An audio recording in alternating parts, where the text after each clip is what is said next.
Good evening dear students. आज discuss करेंगे Kirchhoff's laws. Kirchhoff के नियम आज पढ़ेंगे। बहुत यूज़फुल है, बहुत यूज होता है इलेक्ट्रिकल सर्किट, इलेक्ट्रॉनिक सर्किट को सॉल्व करने में। ये एक जर्मन साइंटिस्ट थे, गुस्ताव किरचॉफ।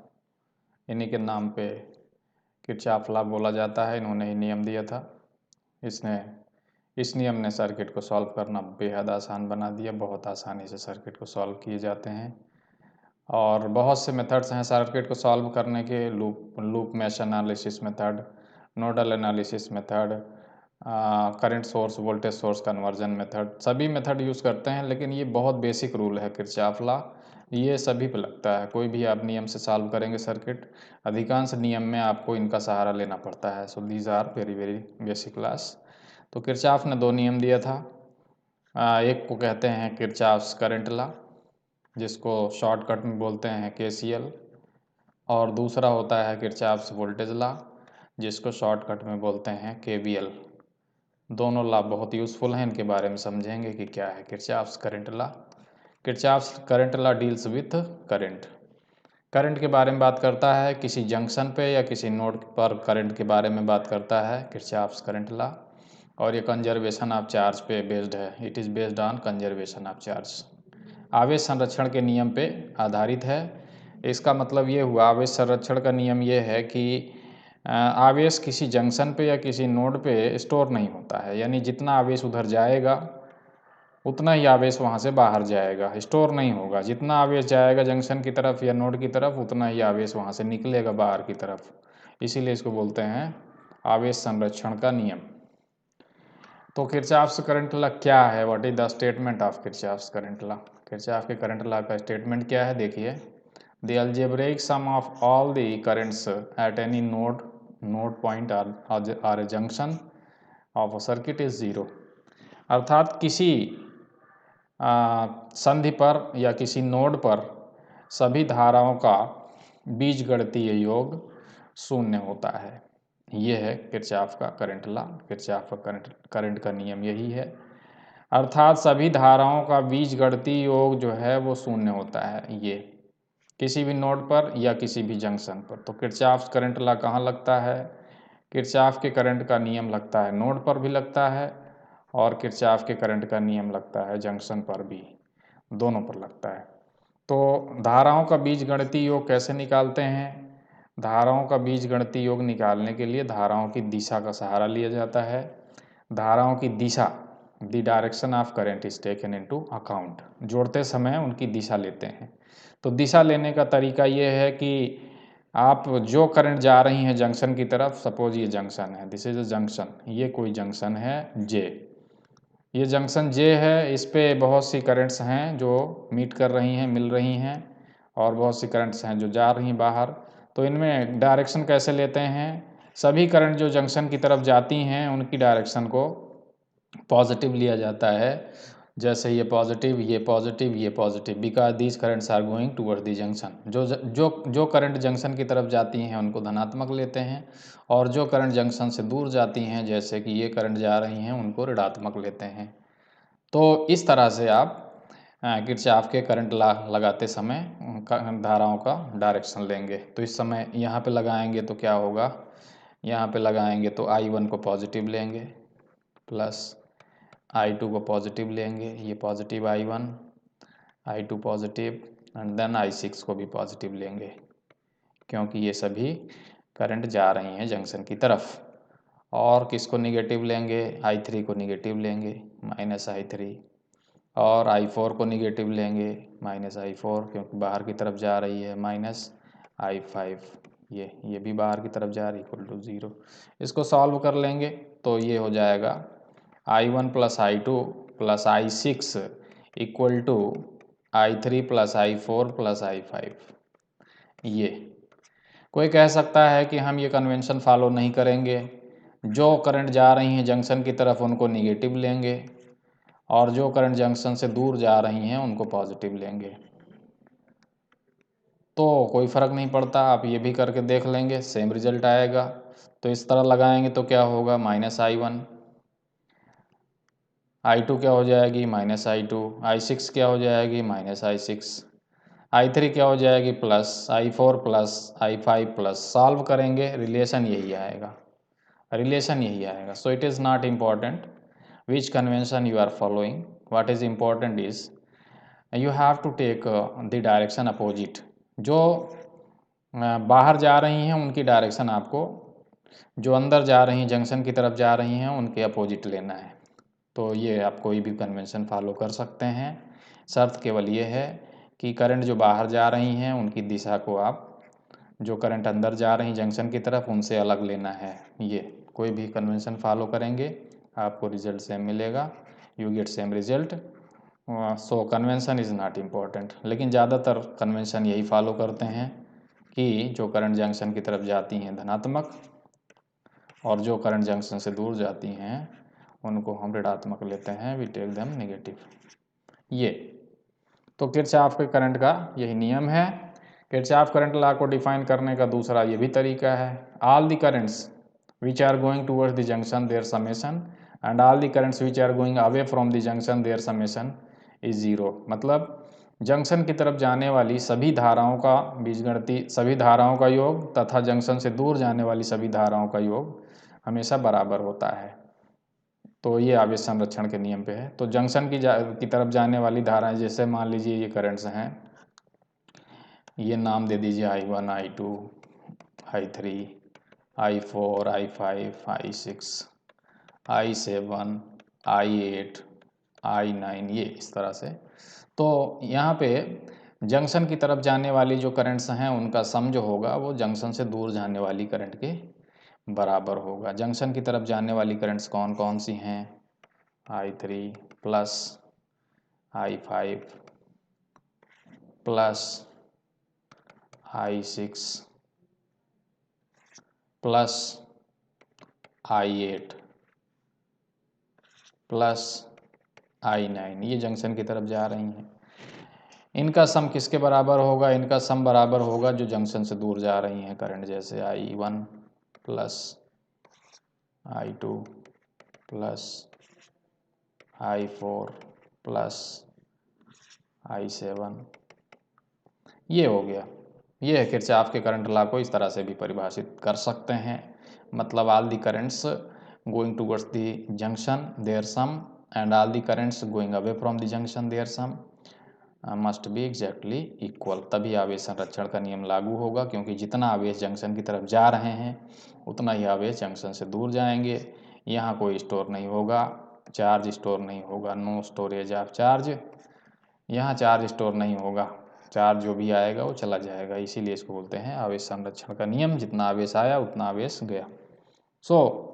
ये किरचॉफ के करंट लॉ को डिफाइन करने का दो तरीका है. आइए एक एग्जांपल सॉल्व करते हैं किरचॉफ करंट लॉ के based on Kirchhoff current law. इसमें क्या है ये आपको पता है. This is independent current source. ये 5 ओम का रजिस्टर लगा है. यहाँ वोल्टेज दिया गया है V है. यहाँ देखिए ये रजिस्टर लगा है 2 ओम का. यहाँ पे एक लगा है dependent current source, voltage dependent current source है, यानी 2V के बराबर होगा. V क्या है? ये वोल्टेज है. यहाँ जितना वोल्टेज होगा उसके 2 गुना यहाँ करंट बहेगी. तो ये इसी का मान निकालना है. V का मान हमको निकालना है. Let us find V. What is the value of V? V का मान पता चल जाएगा तो हमको ये पता चल जाएगा इस करंट सोर्स का मान कितना है, यानी 2V का मान कितना है. तो ये KCL यूज़ करते हैं. Let us apply KCL here. Kirchhoff current law का यूज़ करते हुए पता करते हैं. तो यहाँ पे देखिए यहाँ करंट कितनी जा रही है? 10 एम्पियर जा रही है. यहाँ इसको नोड मान लीजिए या जंक्शन मान लीजिए. ये जंक्शन होगा, नोड नहीं, ये नोड भी है जंक्शन भी है. तो यहाँ पे इसको नोड मान लीजिए, कोई भी पॉइंट. ये सब एक ही हैं ये सब, क्योंकि इनके बीच में कोई एलिमेंट नहीं है इसलिए सब एक ही पॉइंट है. अब करंट मान लीजिए, इसमें मान लीजिए I1 है. इधर तो ओपन सर्किट है इसलिए इधर करंट नहीं होगा, इधर करंट होगी. I2 मान लीजिए, इधर करंट है मान लीजिए I3. तो यहाँ लगा दीजिए KCL. अप्लाइंग KCL हेयर इस जंक्शन पे. मान लीजिए इस जंक्शन का नाम दे देते हैं J. तो इस जंक्शन J पर अप्लाइंग KCL अप्लाई करने पर यहाँ पे KCL अप्लाई कर दीजिए. Applying KCL here at J, junction J पे KCL अप्लाई करने पर जंक्शन की तरफ ये करंट जा रही है 10 एम्पियर, तो इसको पॉजिटिव ले लीजिए 10 एम्पियर।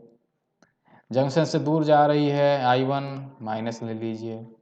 जंक्शन से दूर जा रही है I2 माइनस ले लीजिए। जंक्शन से दूर जा रही है I3, वो भी माइनस ले लीजिए, इक्वल टू 0। यही किरचॉफ का करंट लॉ बोलता है। All the currents going toward the junction they are taken positive, ये धन लिया, and all the currents going away from the junction they are taken negative, ये सब दूर जा रही हैं, नेगेटिव ले लिया। या दूसरे शब्दों में कह सकते हैं जो करंट जंक्शन की तरफ जा रही हैं उनका सम और जो करंट जंक्शन से दूर जा रही हैं उनका सम बराबर होगा। तो जंक्शन की तरफ एक ही करंट जा रही है, ये इसके बराबर होंगे इन तीनों का सम, इस तरह भी कह सकते हैं। यानी 10 इक्वल टू हो जाएगा I1 plus I2 plus I3। ये अब I1 का मान कितना है, देखिए V का मान पता है, यहाँ वोल्टेज कितना है इसके सिरों पे, इसके सिरों पे वोल्टेज है V, रजिस्टेंस है R, तो I1 का मान कितना होगा V अपान R, V अपान ये 5, ये I1 का मान हो गया। I1 इक्वल टू होगा V अपान 5, वोल्टेज है V और रजिस्टेंस है 5, प्लस I2 का मान कितना होगा, वोल्टेज सेम है, so I1 equal to V upon 5 and I2 equal to, ये I2 का करंट है, वोल्टेज सेम है V और रजिस्टेंस कितना इस बार 2 ओम है, V अपान 2 हो गया, प्लस इधर करंट कितनी जा रही है, इधर करंट इतनी जा रही है, ये 2V के बराबर जा रही है, 2V, तो ये हो गया 10 इक्वल टू दिस। इसको सॉल्व कर लीजिए तो V का मान यहाँ से निकल जाएगा, V का मान आ जाएगा यहाँ से, आप कैलकुलेट कर लीजिए, तो ये V का मान आ जाएगा 0.2V plus 0.5V plus 2V equal to 10। इस तरह से V का मान निकाल लीजिए, ये हो जाएगा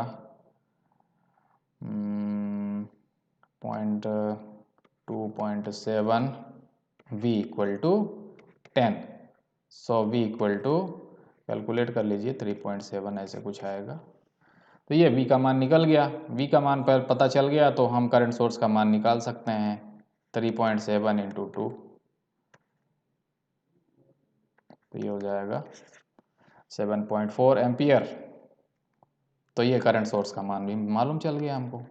और करंट निकालनी है, I1 का मान कितना है तो V में भाग दे दीजिए 5 से, I2 का मान कितना है पता करना है तो V में 2 से भाग दे दीजिए। इस तरह से आप सॉल्व करके बाय यूजिंग KCL हमने सब निकाल लिया, I1 I2 I3 सबके मान निकाल लिए और V का मान भी निकाल लिया। तो इस तरह से KCL जो है यूज़ करते हैं। किरचॉफ का दूसरा नियम होता है किरचॉफ्स वोल्टेज लॉ बोलते हैं उसको, शॉर्टकट में बोलते हैं KVL। It is based on conservation of energy, conservation of energy, ऊर्जा संरक्षण के नियम पे ये कार्य करता है। और याद रखिएगा कि किरचॉफ के नियम AC पे भी लगते हैं और DC पे भी लगते हैं। So according to Kirchhoff's voltage law the algebraic sum of all the voltage in any loop or mesh is 0। एक क्लोज्ड लूप में या किसी बंद मेश में या किसी बंद लूप में वोल्टेज का बीजगणितीय योग 0 होता है। वहाँ धारा का हमने लिया था, यहाँ वोल्टेज का लेंगे। The algebraic sum of all the voltage in any loop or mesh is 0, यही है किरचॉफ्स वोल्टेज लॉ। तो अलजेब्रिक सम का मतलब है summation of V equal to 0, ये किरचॉफ्स वोल्टेज लॉ का एक लाइन में मैथमेटिकल रिप्रेजेंटेशन है। The algebraic sum of the voltage in any mesh or loop is 0। तो यहाँ अलजेब्रिक सम में क्या करेंगे, यहाँ भी डायरेक्शन लेंगे, direction is taken into account. Direction voltage का कैसे लेते हैं ये आपको मालूम है। तो यहाँ पे देखिए कोई लूप ले लीजिए या कोई मेश ले लीजिए, ये देखिए ये मेश भी है लूप भी है, इसमें लगाएंगे KVL। KVL जो है कभी भी ओपन सर्किट में नहीं लगता है, KVL लगता है ओपन सर्किट में भी लगता है लेकिन वो एक बंद मार्ग होना चाहिए, it should be a closed path. तो ओपन जहाँ होगा वहाँ वोल्टेज होना चाहिए तभी लगता है। तो यहाँ पे देखिए इसमें लगाइए KVL। तो KVL लगाते समय कैसे डायरेक्शन लेते हैं, पहले तो एक करंट की डायरेक्शन फिक्स कर लेते हैं कोई भी, जैसे कि इस लूप में करंट की डायरेक्शन ये फिक्स की गई है, इधर को इस डायरेक्शन में बह रही है। ज़रूरी नहीं आप इधर को ही माने, आप करंट को उल्टा मान सकते हैं। आप उल्टा करंट को मानेंगे तो भी रिजल्ट आपको मिलेगा, ऐसा नहीं है। लेकिन आप गलत करंट की डायरेक्शन ले लेंगे तो फिर रिजल्ट में उस करंट का मान आएगा निगेटिव आएगा, निगेटिव आएगा। निगेटिव अगर रिजल्ट आए करंट का तो समझ लीजिए आपने करंट की दिशा को उल्टा लिया है। और अगर करंट की दिशा पॉजिटिव आए तो समझ लीजिए आपने जो डायरेक्शन में करंट एज्यूम किया है वो सही है। तो कोई भी डायरेक्शन एज्यूम कर लीजिए, हमको मालूम नहीं है करंट किधर को है, रिजल्ट में सब आ जाएगा। हालांकि एक वोल्टेज होता है तो मालूम रहता है, लेकिन कई वोल्टेज सोर्स जब लगे रहते हैं तो मालूम नहीं पता चलता है कि करंट किधर को बहेगी। इसीलिए आप रैंडम कोई भी डायरेक्शन ले लीजिए, कोई फ़र्क नहीं पड़ता, रिजल्ट मिलेगा आपको। तो यहाँ पे देखिए ये प्लस है, ये माइनस है, ये करंट की डायरेक्शन हम ले लिए। मान लीजिए एक सोर्स है इसलिए हमको पता चल रहा है कि यहाँ पे इधर को ही बहेगी। अभी एक से ज़्यादा सोर्स होते तो मालूम ना होता इसीलिए। लेकिन इसमें भी आप एक सोर्स पे भी आप करंट उल्टा ले लीजिए तो भी रिजल्ट मिलेंगे सारे, बट यहाँ करंट आएगी निगेटिव, पक्का है 100%। क्यों? क्योंकि हमने करंट उल्टा ले लिया है गलत डायरेक्शन में, तो करंट आएगी ऋणात्मक। अब यहाँ पे कैसे लेते हैं, देखिए करंट कोई डायरेक्शन ले लीजिए फिक्स, मान लीजिए इधर को बह रही है करंट आई। अब करंट बहेगी तो रजिस्टर जो होगा वहाँ ड्रॉप होगा, यहाँ पे मान लीजिए ड्रॉप हो गया इतना V1। तो V1 का मान जो भी होगा वो आप कैलकुलेट कर लेंगे। आगे करंट यहाँ पे ड्रॉप करेगी वोल्टेज तो V2, यहाँ भी ड्रॉप हो गया, और कोई एलिमेंट नहीं है तो और कहीं ड्रॉप नहीं होगा। यहाँ देखिए इसको बोलते हैं राइज, राइज वोल्टेज राइज बोलते हैं इसको। वोल्टेज राइज का मतलब -2 प्लस जब जा रहे हैं तो राइज होता है, राइज मतलब बढ़ रहा है वोल्टेज। और ये जो ड्रॉप होता है वोल्टेज ड्रॉप इसको बोलते हैं, this is called voltage drop. Voltage drop जो है कब होता है, जब वोल्टेज धन से हम ऋण की तरफ जाते हैं, यानी यहाँ ये सिरा धन है ये सिरा ऋण है, this is positive this is negative. तो इसको अगर इस दिशा में चलेंगे तो इसको लेंगे ड्रॉप, और अगर इस दिशा में चलेंगे तो इसको लेंगे राइज। तो राइज है कि ड्रॉप है ये डिपेंड करता है हमारी डायरेक्शन पे। अगर हम इस डायरेक्शन में चलेंगे तो ये माइनस से प्लस जाएगा राइज होगा, इस डायरेक्शन में चलेंगे माइनस से प्लस होगा राइज होगा, और ये जो है ड्रॉप माना जाएगा उस टाइम पे। लेकिन अगर हम इसके उल्टा चल रहे हैं, अपोजिट चल रहे हैं, इस डायरेक्शन में चल रहे हैं, सपोज इस डायरेक्शन में चल रहे हैं, तो ये राइज है, this is rise. Voltage rise कौन है, बैटरी का वोल्टेज V। और ये क्या है, ये ड्रॉप है, वोल्टेज ड्रॉप कौन है V1। और कौन सा ड्रॉप है V2, क्यों? क्योंकि प्लस से माइनस हम जा रहे हैं, प्लस से माइनस तो उसको ड्रॉप बोलते हैं, माइनस से प्लस जो होता है उसको राइज। राइज मतलब बढ़ना, ड्रॉप मतलब घटना।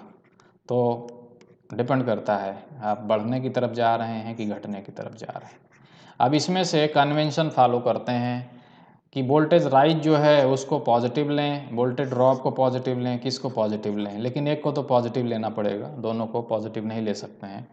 तो कल कन्वेंशन अलग अलग हैं, ज़्यादातर कन्वेंशन ये हैं कि वोल्टेज राइज को हम लोग लेते हैं, we take it positive, we take it positive, voltage rise को पॉजिटिव लेते हैं ज़्यादातर, और वोल्टेज ड्रॉप को ज़्यादातर नेगेटिव लेते हैं। लेकिन ये आवश्यक नहीं है, आप उसको भी वोल्टेज राइज को नेगेटिव ले सकते हैं, नेगेटिव, और वोल्टेज ड्रॉप को पॉजिटिव ले सकते हैं, जैसा कि इन्होंने लिया है यहाँ पे। V को माइनस क्यों लिया है, V को माइनस लिया है because it is rise, minus two plus जा रहे हैं, फिर यहाँ ड्रॉप हुआ, फिर यहाँ ड्रॉप हुआ, तो -V ये राइज हुआ, ये ड्रॉप हुआ V1 इसको प्लस लिया है, ये ड्रॉप हुआ V2 इसको प्लस लिया है, इक्वल टू 0। तो सम लिया है, सम अलजेब्रिक सम, यानी इनकी दिशा को ध्यान में रखते हुए इनको जोड़ा जाएगा। तो ये इस तरह से करके इक्वल टू 0 किया, तो यही हो गया KVL। आप कन्वेंशन अलग ले सकते हैं, जैसे मैंने बताया आप राइज को चाहें तो पॉजिटिव ले सकते हैं, तो ये हो जाएगा +V, फिर ये हो जाएगा -V1, फिर ये हो जाएगा -V2 इक्वल टू 0। तो आप सॉल्व करेंगे तो रिजल्ट वही आएगा, V equal to V1 + V2। यहाँ सॉल्व करेंगे तो क्या आएगा, V equal to V1 + V2। तो रिज़ल्ट पे कोई फ़र्क नहीं पड़ता है, आप कन्वेंशन कोई भी फॉलो करें, लेकिन ये आपको फॉलो ही करना पड़ेगा कि अगर प्लस माइनस को राइज मान रहे हैं, प्लस माइनस को अगर पॉजिटिव ले रहे हैं, प्लस टू माइनस को, तो माइनस से प्लस को आपको निगेटिव लेना होगा, या माइनस से प्लस को अगर आप पॉजिटिव ले रहे हैं तो प्लस से माइनस को आपको निगेटिव लेना होगा इसको, ये आपको याद रखना है। The direction is opposite so their sign must be opposite, इसीलिए यहाँ बीजगणितीय योग हो रहा है। बीजगणितीय योग का मतलब है उनकी दिशा को ध्यान में रख के, उनके चिन्ह को ध्यान में रख के हम उनको चिन्ह देंगे प्लस या माइनस। तो यहाँ देखिए अभी हम डिस्कस कर रहे थे, अगर हम करंट की दिशा में बढ़ रहे हैं तो ये सिरा धन होगा, ये सिरा माइनस होगा, प्लस माइनस रजिस्टर में।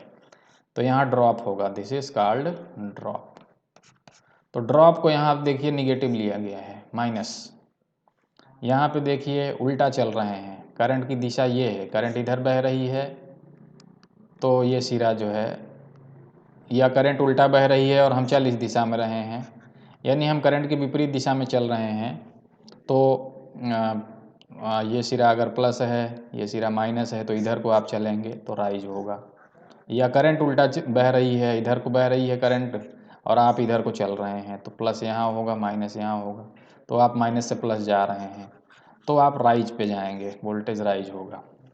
यानी करंट की डायरेक्शन के अगर विपरीत आप चल रहे हैं तो वहाँ राइज जाएगा, राइज होगा वोल्टेज रजिस्टर में। और करंट की दिशा में आप चल रहे हैं तो वहाँ पे ड्रॉप होगा वोल्टेज, ये प्लस से माइनस जाएगा। इसी तरह बैटरी में देखिए, बैटरी में अगर आप माइनस से प्लस की दिशा में जाएंगे तो ये राइज है, दिस इज राइज। और अगर बैटरी में प्लस से माइनस की तरफ जाएंगे तो ये है ड्रॉप, ड्रॉप। तो आप कोई भी कन्वेंशन फिक्स कर लीजिए, जैसे इन्होंने राइज को पॉजिटिव लिया है और ड्रॉप को निगेटिव लिया है। आप उल्टा भी फॉलो कर सकते हैं, जैसे यहाँ पे ड्रॉप है, इसको आप पॉजिटिव ले लीजिए प्लस आई आर, ये राइज है, इसको माइनस आई आर, यहाँ राइज है, इसको माइनस ई, ये ड्रॉप है, इसको प्लस ई।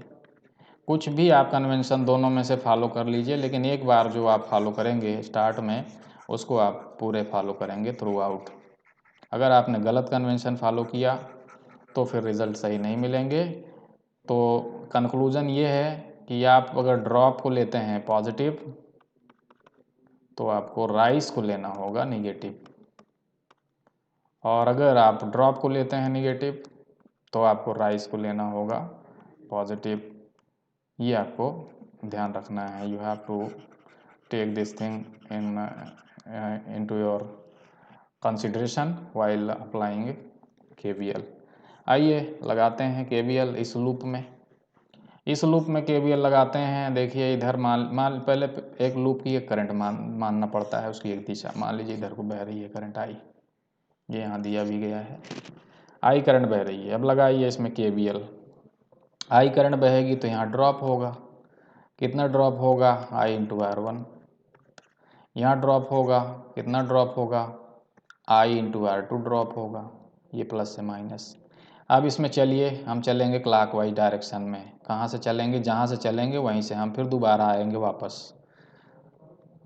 लूप क्लोज होना चाहिए, मेश क्लोज होना चाहिए, तो यहाँ से चलेंगे। सपोज V2 से स्टार्ट कर रहे हैं, ये क्या है, राइज है, राइज है तो इसको पॉजिटिव ले लीजिए प्लस V2। आगे बढ़िए, ये भी राइज है, क्योंकि माइनस से प्लस जा रहे हैं तो ये माइनस V2 माइनस V1, ये V1 है, तो ये हो गया। यहाँ तक हम आ चुके हैं, दोनों राइज हैं इसलिए दोनों, ये राइज है, इसको प्लस लिया है तो ये राइज है, उसको भी प्लस लेंगे, माइनस नहीं लेंगे, यहाँ ध्यान रखिएगा। ये माइनस से प्लस तो हम उसको मान रहे हैं राइज, राइज को पॉजिटिव ले रहे हैं, we are taking rise as positive. और ड्रॉप को क्या ले रहे हैं, ड्रॉप को ले रहे हैं निगेटिव।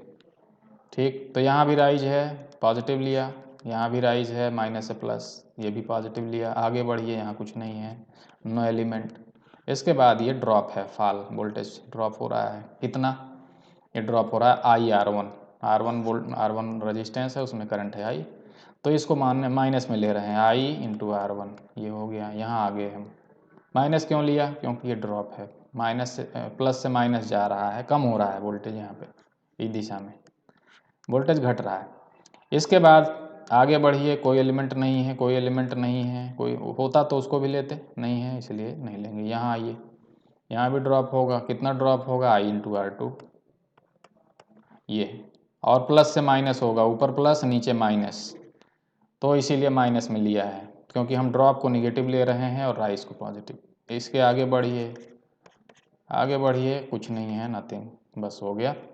अब इसको सॉल्व कर लीजिए, तो आई कॉमन ले लीजिए, R1 plus R2 equal to V1 plus V2, ये हो गया। सो आई का मान कितना आ जाएगा, V1 प्लस V2 अपान R1 प्लस R2। इस तरह से करंट का मान निकल गया ये। अब अगर कोई कहे कि नहीं जी हम V1 ये राइज को निगेटिव लेंगे और ड्रॉप को पॉजिटिव लेंगे, ले लीजिए, कोई फ़र्क नहीं पड़ता, पॉजिटिव ले लीजिए।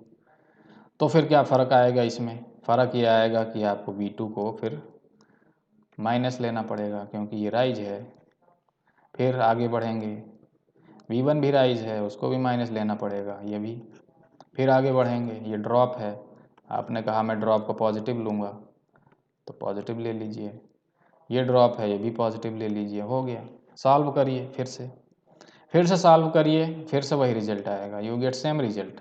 इसीलिए मैंने कहा it is not important whether rise is taken as negative or positive और drop is taken as negative or positive, result is same. तो ये आपका कन्वेंशन है, हम यहाँ राइज को पॉजिटिव ले रहे हैं और ड्रॉप को निगेटिव ले रहे हैं। तो ये, अगर कोई कहे कि नहीं जी हम करंट की डायरेक्शन इधर नहीं लेंगे, उल्टा लेंगे, I want to take the direction of current in opposite direction, उल्टा लेना चाहते हैं हम करंट, तो क्या फ़र्क पड़ेगा रिजल्ट पे, उल्टा डायरेक्शन में करंट ले लीजिए, कोई फ़र्क नहीं पड़ेगा। हमको मालूम नहीं है करंट किधर को बह रही है, हालांकि यहाँ तो मालूम है क्योंकि ये इधर को ही बहेगी।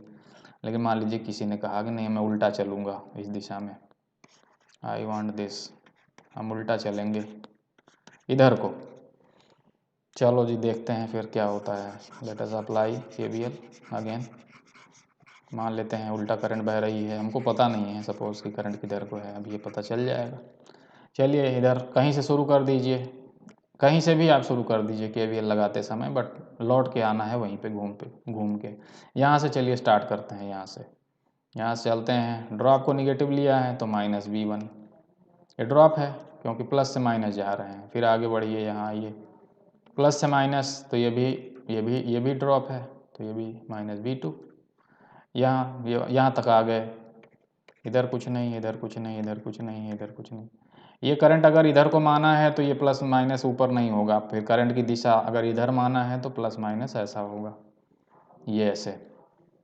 तो राइस को जो है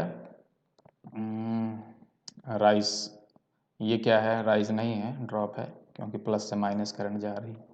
तो ये हो जाएगी माइनस I इंटू R2। आगे बढ़िए, आगे बढ़िए, इधर करंट गई, इधर करंट गई, ये प्लस से माइनस नहीं होगा क्योंकि करंट इधर को बह रही है, तो ये हायर वोल्टेज पे होगा, ये लोअर, तो ये होगा, ये भी ड्रॉप होगा इधर को। ये हो जाएगा माइनस I इंटू R2, ये R1 होगा क्योंकि रजिस्टेंस R1 है। ये यहाँ तक आ गए हम, यहाँ तक आ गए, अब कुछ नहीं है, बस हो गया। ध्यान रहे उल्टा करंट लेंगे तो फिर ये इनमें ड्रॉप की दिशा उल्टा हो जाएगी, प्लस माइनस, ये प्लस माइनस, जिधर को करंट बहती है उधर को ही रजिस्टर में, इंडक्टर में, कैपेसिटर में ड्रॉप उधर को ही होता है। इक्वल टू 0, सॉल्व कर लीजिए इसको, आई कॉमन ले लीजिए, R1 plus R2 equal to minus V1 plus V2, bracket में इस तरह आ जाएगा। तो आई का मान कितना आ जाएगा, माइनस V1 प्लस V2 अपान R1 प्लस R2। करंट का मान देख लीजिए आप, पहले के जो रिजल्ट थे सेम है, एक फ़र्क आया है, यहाँ पे माइनस चिन्ह आया है, निगेटिव। निगेटिव का मतलब मैंने आपको बताया कि ये बता रहा है कि आपने जो करंट लिया है ना, उल्टा लिया है। बाकी मान तो ठीक है, magnitude is okay, but the direction you have taken is not correct. तो करेक्ट करिए आप डायरेक्शन, निगेटिव आ जाए तो तुरंत अपनी डायरेक्शन जो आपने एज्यूम किया था उसको उल्टा करिए, क्योंकि निगेटिव आया है रिजल्ट, करंट की डायरेक्शन निगेटिव आई है। हमने माना था किधर को करंट, हमने माना था करंट इधर को माना था। रिजल्ट क्या कह रहा है, रिजल्ट कह रहा है निगेटिव करंट आ रही है। निगेटिव करंट आ रही है, इसका मतलब हमको करंट की रिवर्स करना है डायरेक्शन को। ये this is the actual direction of current, magnitude is same. क्या मैग्नीट्यूड आया, V1 plus V2 upon R1 plus R2 divided by R1 plus R2, ये this is the magnitude of current. ये हो गया, KVL लगा दिया हमने।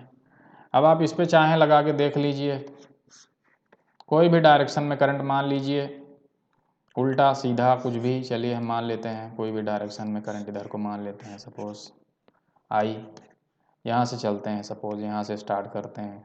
V1 को क्या करेंगे, राइज लेंगे, this is minus two plus, rise हो रहा है, यहाँ प्लस माइनस तो यहाँ वोल्टेज ड्रॉप होगा कितना, माइनस आई इंटू R1, इतना ड्रॉप होगा। फिर यहाँ आ गए हम, यह भी ड्रॉप है क्योंकि प्लस से माइनस जा रहे हैं तो माइनस V2। इसके बाद बढ़िए, फिर यहाँ ड्रॉप हो रहा है माइनस आई इंटू R2, ये भी ड्रॉप है, प्लस से माइनस जा रहे हैं। फिर आगे बढ़िए, यहाँ कोई एलिमेंट नहीं है, यहाँ भी ड्रॉप है माइनस आई इंटू R3, ये यहाँ तक आ गए, यहाँ आ गए वापस इक्वल टू 0।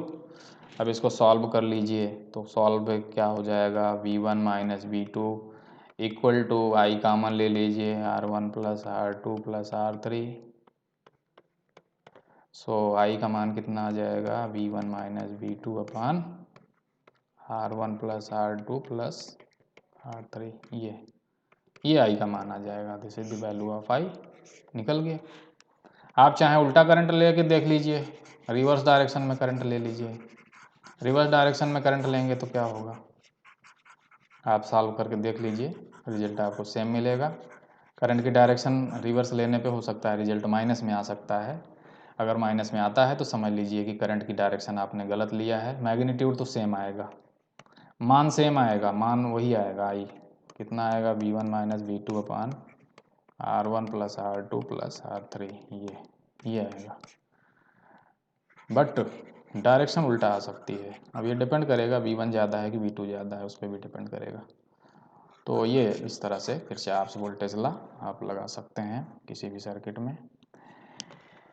एक सॉल्व करते हैं numerical on the basis of Kirchhoff's voltage law, Kirchhoff के केवीएल के आधार पे एक न्यूमेरिकल सॉल्व करते हैं यूजिंग केवीएल फाइंड, ये पता करनी है आई जीरो का मान पता करनी है, आई जीरो, ये आई जीरो क्या है, ये आई जीरो करंट है, यहाँ बह रही है 5 ओम में, ये करंट है, ये आई जीरो है, इस करंट को आई जीरो कहा गया है। और यहाँ पे देखिए एक वोल्टेज सोर्स है जो करंट डिपेंडेंट है, इसका मान कितना है, 5 आई जीरो, यानी आई जीरो का मान जितना होगा 1 एम्पियर होगा तो ये 5 वोल्ट हो जाएगा। आई जीरो का मान अगर दो एम्पियर होगा तो ये 10 वोल्ट का हो जाएगा। सो it is current dependent voltage source. अब इसमें सॉल्व कर लीजिए, ये क्या है, ये इंडिपेंडेंट करंट सोर्स है, इसको सॉल्व कर लीजिए तो इसमें 3 लूप हैं, 3 लूप, एक लूप ये, दूसरा लूप ये है, तीसरा लूप ये है, इस तरह से। तो केवीएल लगाएंगे, तो केवीएल लगाने में अगर एक लूप रहता है तो काफ़ी सिंपल रहता है सिंगल मेश में, लेकिन कई लूप रहते हैं इस तरह से, तो इस तरह से हम उसमें करंट कोई डायरेक्शन मान लेते हैं, कोई करंट मान लेते हैं, मान लीजिए इसमें करंट बह रही है I1, इस लूप में I1 करंट बह रही है, ये लूप मान लीजिए इसमें करंट बह रही है I2, और एक लूप ये मान लीजिए इसमें करंट बह रही है I3। अब जरूरी नहीं ये डायरेक्शन लेंगे, आप उल्टा डायरेक्शन भी ले सकते हैं, कोई ज़रूरी नहीं है कि I1, हालांकि I1 तो इधर को ही बहेगी क्योंकि 4 एम्पियर का सोर्स लगा है जो इधर को उसको बहाएगा, I1 इधर को बह रही है, लेकिन कोई व्यक्ति चाहे तो I2 को इधर को ले सकता है, कोई व्यक्ति चाहे तो I3 को इधर को ले सकता है, रिजल्ट पे कोई फ़र्क नहीं पड़ेगा। अगर आपने गलत करंट कोई लिया है डायरेक्शन तो वो माइनस में आ जाएगा उसका रिजल्ट, बस यही फ़र्क पड़ेगा। So let us apply KVL. मान लीजिए इसमें करंट है I1, इसमें करंट है I2 और इसमें है करंट I3, हमको I0 निकालना है, दिस करंट यहाँ, तो इसको सॉल्व करिए। I1 का मान कितना होगा, 4 एम्पियर होगा, क्यों, यहाँ से I1 ही निकलेगा यहाँ से, क्यों, क्योंकि ये इंडिपेंडेंट, यहाँ से I1 ही, यहाँ I1 होगी करंट, ये 4 एम्पियर ही होगी, क्यों होगी 4 ampere, because it is independent current source, it maintains current through it irrespective of voltage, irrespective of current in other part of the circuit। तो इसलिए I1 का मान 4 एम्पियर होगा। तो सर्किट में जब करंट सोर्स लगे रहते हैं तो उनको सॉल्व करना काफ़ी आसान होता है, क्योंकि करंट सोर्स जिधर रहते हैं वो अपना करंट पहले ही फिक्स कर देते हैं। यहाँ I1 4 एम्पियर है, यानी अब समीकरण जो भी आएगा उसमें I1 जहाँ भी आएगा हम 4 उसकी जगह रख सकते हैं, because I1 is fixed, I1 का मान फिक्स हो गया है पहले से ही। समस्या तब आती है जब करंट सोर्स बीच में लगा रहता है, यहाँ पे, तो उसको हम बनाते हैं फिर सुपर मैश, जिनकी बात हम करेंगे अगली वीडियो में। सुपर मैश क्या होता है। बाकी जब करंट सोर्स साइड में लगे होते हैं किसी, यहाँ, तो सर्किट को सॉल्व करने में वो सहायता करते हैं, आसानी से सॉल्व हो जाता है, बिकॉज करंट को पहले ही फिक्स कर देते हैं। तो I1 इस 4 एम्पियर पहले ही फिक्स है। अब चलिए जी, यहाँ तो अब KVL लगाने का कोई मतलब नहीं है, क्योंकि यहाँ तो पहले ही 4 एम्पियर फिक्स है। I1 equal to 4 ampere. अब KVL लगाते हैं इस लूप में, यहाँ किरचॉफ्स वोल्टेज लॉ लगाते हैं इस लूप में। चलिए लगाते हैं, तो कहीं से भी शुरू कर दीजिए। यहाँ से चलिए शुरू करते हैं, यहाँ से स्टार्ट करते हैं, चलेंगे इस डायरेक्शन में, चलेंगे इस दिशा में क्लॉकवाइज। तो चलिए यहाँ से चलते हैं, पॉइंट नंबर 1 से बढ़ते हैं। 3 ओम है, इसमें करंट कितनी है 3 ओम में। अब पहले तो आपको करंट पता करनी है कितनी है। 3 ओम में करंट होगी, 2 करंट बह रही हैं 3 ओम में। एक तो I1 जो है करंट अपना इधर बहाने की कोशिश करेगा, और आपने माना है कि इधर I2 करंट बह रही है, तो इसमें 2 करंट, एक करंट है इसमें I1 है, दूसरी करंट है I2 3 ओम में। तो कौन सी करंट ज़्यादा है हमको नहीं मालूम है, कौन सी करंट ज़्यादा है, विच करंट इज़ ग्रेटर। लेकिन जो भी हम लूप लेते हैं ये याद रखिएगा, या जो भी मेश लेते हैं उस मेश की करंट को हम बाकी करंट से ज़्यादा मानते हैं। We assume that current is more than other branch current. यानी हम इस लूप में हैं तो इस समय मानेंगे कि I2 ही सबसे बड़ी है, तो इस समय I2 को मान लीजिए बड़ी है। तो इस 3 ओम में कितनी करंट होगी, फिर इस 3 ओम में करंट होगी I2 माइनस I1, और ये 3 एम्पियर में 3 ओम में बह रही है, इसीलिए ये 3 से गुणा हो जाएगा। और ये क्या है, ड्रॉप है कि राइज है, ये है ड्रॉप है, प्लस से माइनस, इसलिए इसको लेंगे ऋणात्मक। आगे बढ़िए, फिर यहाँ तो I2 ही है, इसीलिए ये ड्रॉप है, क्योंकि प्लस से माइनस जाएगा, प्लस से माइनस जाएगा, माइनस ले लीजिए इसको, 2 इंटू I2, ये हो गया।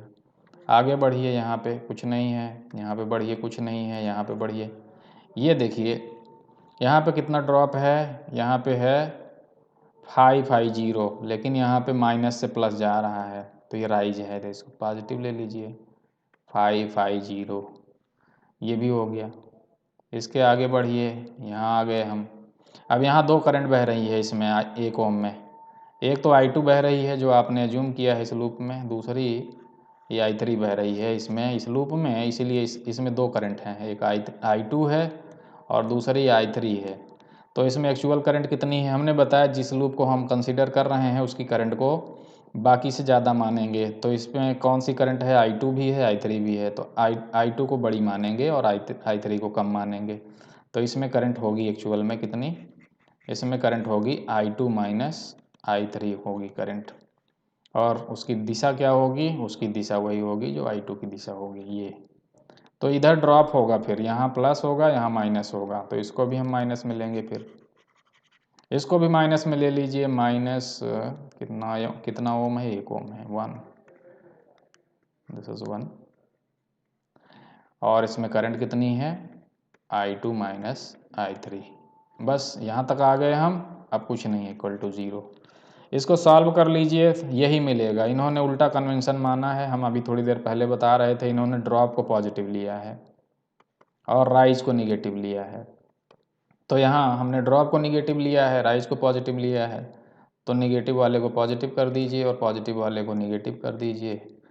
यह इक्वेशन को तो सॉल्व करेंगे तो वही आ जाएगा, दिस इज प्लस। ये देख लीजिए सेम रिजल्ट ये है, दिस इज, ये पहला इक्वेशन नंबर 1 था, ये इक्वेशन नंबर 2 है, ये मिल गया। 3 I2 minus I1 plus 2 I2 minus 550 plus 1 I2 minus I3 equal to 0, ये इक्वेशन नंबर 2 मिल गया, 2 समीकरण। आप KVL लगा दीजिए, किरचॉफ्स वोल्टेज लॉ इसमें लगा दीजिए, इस लूप में लगा दीजिए KVL। यहाँ मान लीजिए करंट बह रही है I3, किरचॉफ्स वोल्टेज लॉ लगाइए, कहीं से भी स्टार्ट कर दीजिए। यहाँ से मान लीजिए चलते हैं हम, यहाँ से इधर से इस दिशा में चलेंगे, ऐसे ऐसे ऐसे, और वापस यहाँ आ जाएंगे। चलिए यहाँ से स्टार्ट करते हैं पॉइंट नंबर 1 से। तो 1 ओम में करंट कितनी बह रही है, हमने बताया था 2 करंट बह रही है, एक तो I2 बह रही है इधर को और I3 बह रही है इधर को।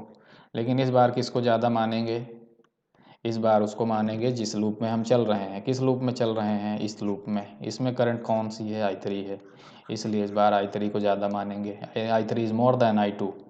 तो 1 ओम में कितनी करंट होगी फिर इफेक्टिवली, 1 ओम में करंट होगी I3 माइनस I2, इतनी करंट होगी 1 ओम में।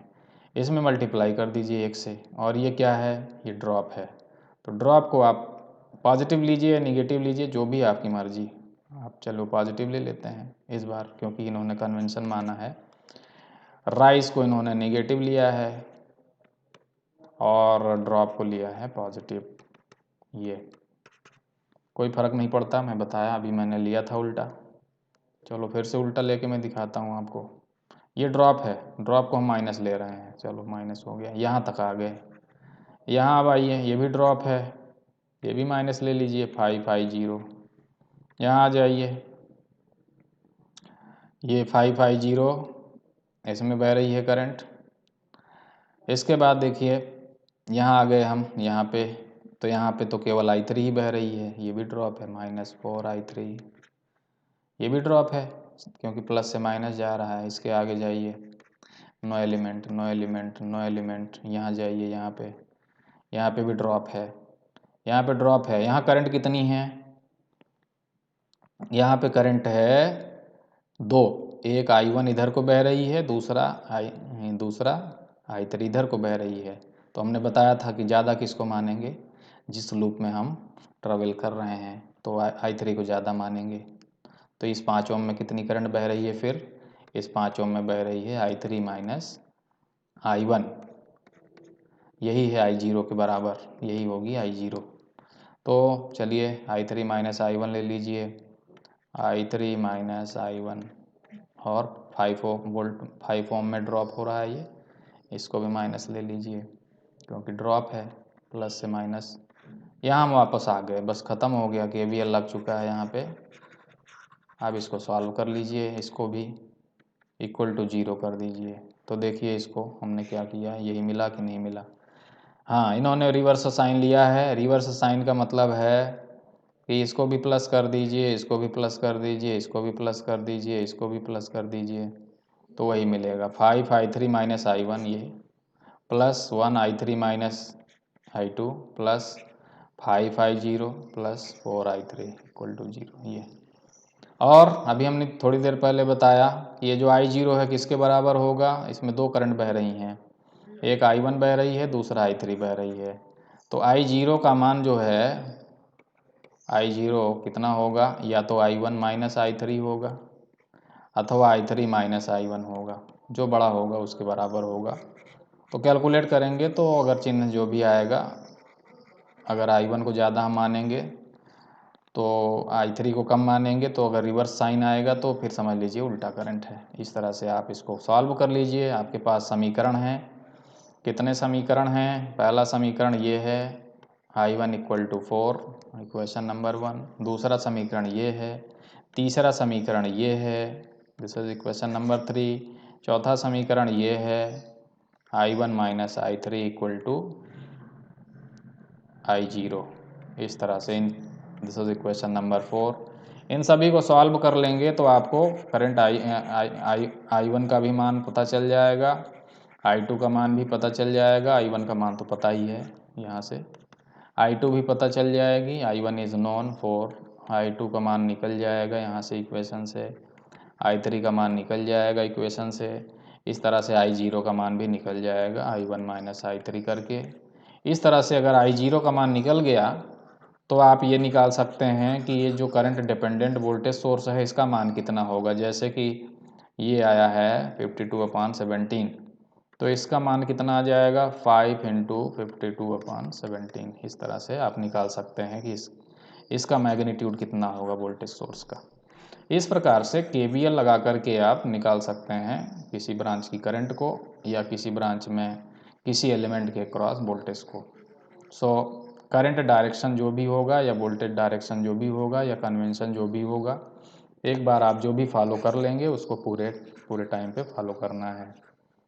So this is called Kirchhoff's voltage law, and this is based on conservation of energy, and these two laws are applicable on AC and DC both. बहुत use होते हैं, बहुत basic law है ये, बहुत ज़्यादा यूज़ होता है। बाकी सभी लॉ भी यूज़ होते हैं, लेकिन ये सबसे बेसिक है, सबसे ज़्यादा यूज होते हैं ये। Thank you for watching this video. Thank you so much.